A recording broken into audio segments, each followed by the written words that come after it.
Hey guys, so today we are heading to celebrate my birthday. Woo! And Eric's been keeping this a surprise for the last couple months. And I found out what it is yesterday, a little bit prematurely because I was signed into his email on my computer and the alert came up on my computer and I was like, we're going to the Sheraton tomorrow. So we're going to the Sheraton right now, which is where we got married, and I'm super excited because it's one of my favorite resorts on the island.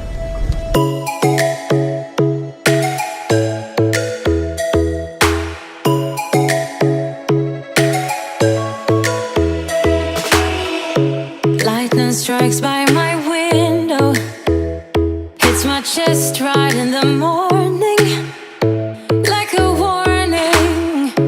Could have slept here for days. So we just got here, and what do you think? I am so impressed and so excited. This is right where we got married, like literally right here. And I had no idea we were staying in the same room that we stayed in before we got married, which is like the coolest thing ever. I'm so happy. And it was so cool because when we walked around the corner to our room, which we didn't know, well, did you know we were staying? You knew we were staying. I knew we were here. staying here, but I didn't know the other surprise. The other surprise. So we walked around the corner and there was a guy with a ukulele playing our wedding song, and they greeted us with these mango margaritas, we had a margarita bar at our wedding, so it was like the exact same drink that we had when we got married. It was so perfect. Was so I awesome. love it so much. It was so magical, just listening to our wedding song in the same place. Aloha. Welcome to our room. So this is the room that I got ready in before we got married. Super excited to be staying here again. Here's our massive bathroom that's about the size of our hut at home. So that's exciting. And we have a little margarita bar going over here. And they were so nice. They brought us some champagne and some little tuxedo strawberries. So excited to eat those.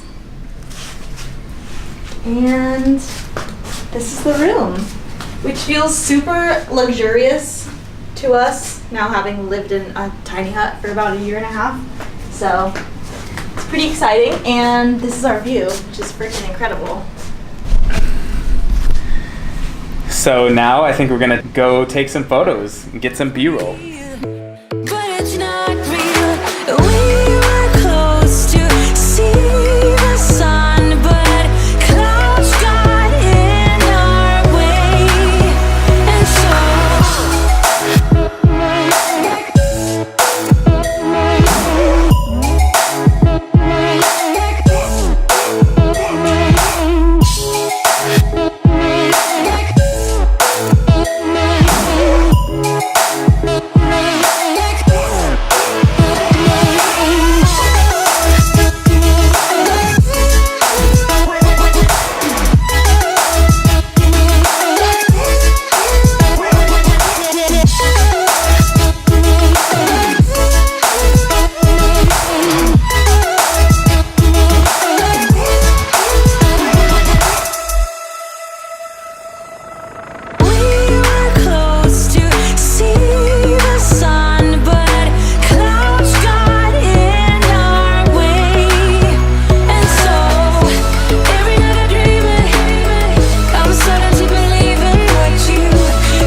Okay, so tip number one that I would give to anybody who is looking to work with brands is super obvious, but only work with brands that you personally use their products or you're interested in using yourself. So definitely don't say yes to any brand just because they reach out to you and want to give you free product, because if you're being inauthentic to your personal brand or the things that you normally talk about, it's going to be really obvious to your audience and it's going to look really fake and salesy. And a question that you might now be having is, well, how do I get brands to work with with me? And that's a great question, because especially if you're just starting out or you don't have a huge audience, brands probably aren't going to be reaching out to you all that often. But what you can do, and this is a really effective tool, is to reach out to any brands that you want to work with, even if they feel like out of your reach or you only have a couple hundred followers or subscribers or whatever.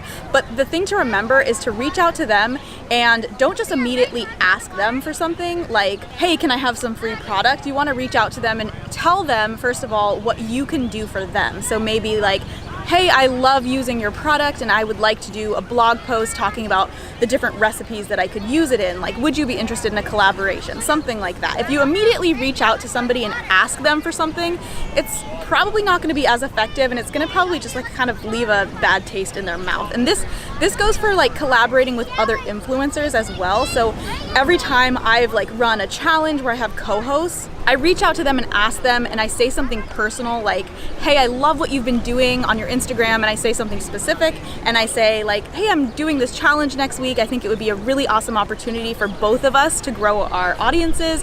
Would you like to be a part of it? Okay, my next tip is, especially if you're first starting out, do not rely on brand sponsorships or working with brands as your #1 income source. So I'm not trying to discourage anyone from being an influencer as their long-term goal. I mean, there's some Instagrammers that probably have so much money coming in from brand deals, but when you're first getting started, it's really inconsistent if you're trying to rely on different brand sponsorships as your main source of income. So my tip, especially if you're like in the nutrition or wellness field and you want to start a business related to that, is focus on your business first, because that's what you're going to be known for. That's where you're going to be making a large majority of your income, and it's going to be a lot more consistent if you have all of your systems in order than it is going to be for relying on different brands to contact you or sponsor you for certain posts. And also, again, that's not really working for yourself because you're still having to be accountable to somebody else. So most of the time when a brand is reaching out to you, especially if they're paying you,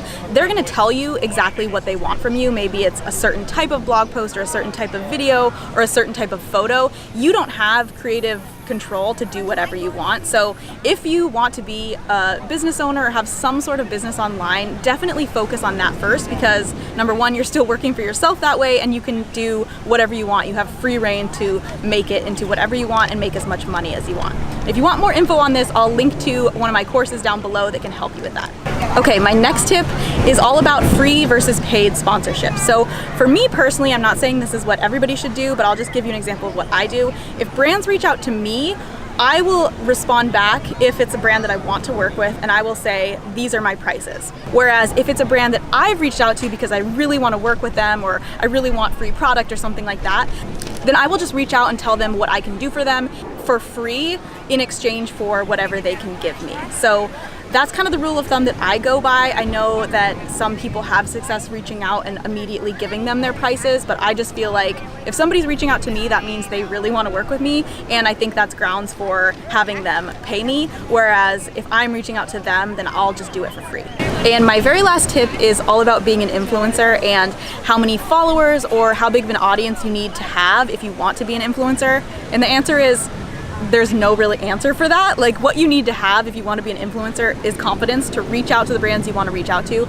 I honestly remember when I had less than 1,000 followers and I was reaching out to brands that I wanted to work with, and a lot of them said no, but also a lot of them said yes. So don't feel like you need to have 100,000 followers to start working with brands or collaborating with bigger accounts than you or anything like that. And also, it's becoming more and more common for brands to want to work with people that are micro influencers, meaning you have a smaller audience, but your audience is a lot more engaged than, let's say, people that have 100,000 followers, but nobody really engages with their photos because they think they're out of their league, or, you know, they're never going to respond to them. For example, somebody who has maybe 3,000 followers is probably always going to be responding to people's comments and DMs and a lot more engaged with their audience. So in that case, a certain brand might rather work with somebody like that because they have a lot more influence over the people that follow them rather than the bigger account. That's it for this week, guys. Thanks for watching. If you like this video, be sure to give it a thumbs up and hit that red subscribe button so you never miss a video. See you next week. Bye.